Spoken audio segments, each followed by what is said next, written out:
Hello everyone, and welcome back to Jacoby's Library, where we've been reading through the collection of stories I've gathered so far in my vanilla Skyrim Let's Play, The Adventures of Jacoby. That's right, I am Zach the Winter Warlock, here with Storm Gaming Alliance to read you folks another lovely story.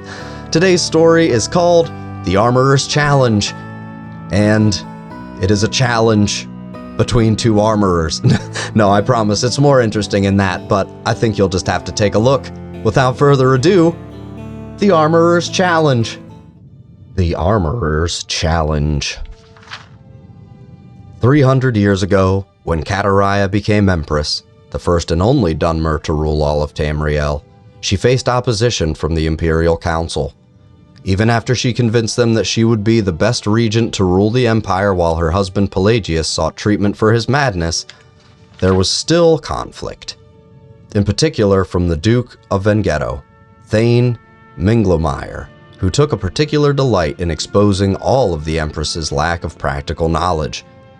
In this particular instance, Kataraya and the Council were discussing the unrest in Blackmarsh and the massacre of Imperial troops outside the village of Armenius. The sodden swampland and the sweltering climate, particular in summertide, would endanger the troops if they wore their usual armor. "I know a very clever armorer," said Kataraya. "His name is Kazadir, an Argonian who knows the environments our army will be facing. I knew him in Vivek, where he was a slave to the master armorer there, but he moved to the Imperial City as a freed man. We should have him design armor and weaponry for the campaign." Minglemire gave a short, barking laugh. "She wants a slave to design the armor and weaponry for our troops? Cyrillus Sacus is the finest armorer in the Imperial City, everyone knows that." After much debate, it was finally decided to have both armorers contend for the commission.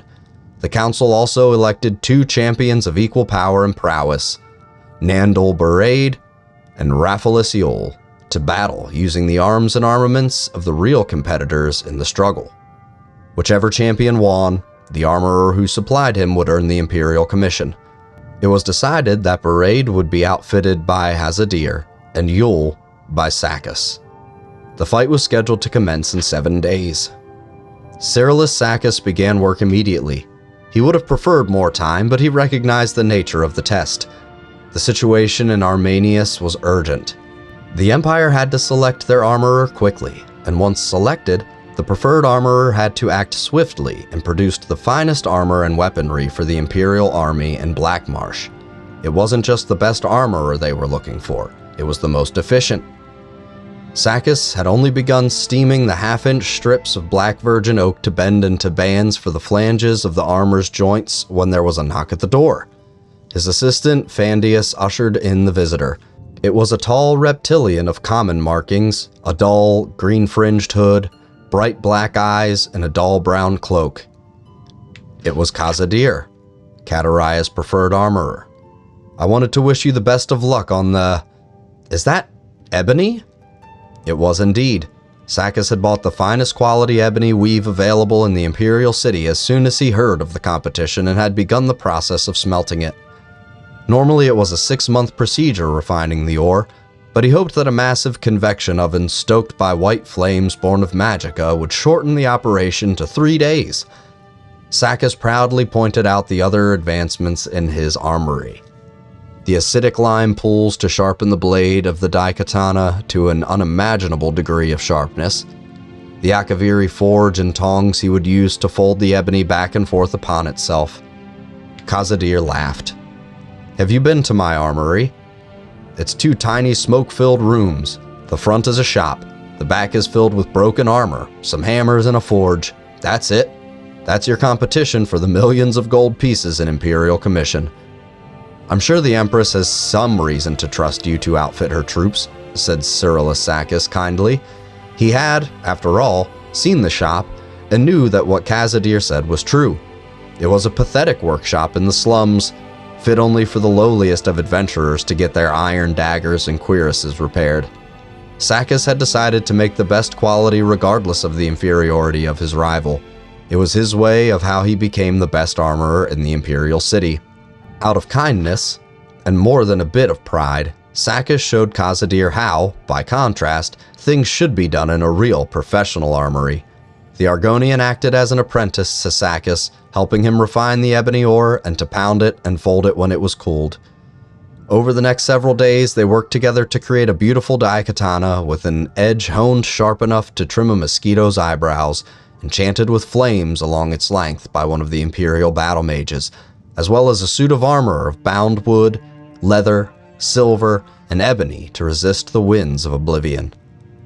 On the day of the battle, Sakis, Khazad-dûr, and Phandius finished polishing the armor and brought in Raphaelus Yule for the fitting.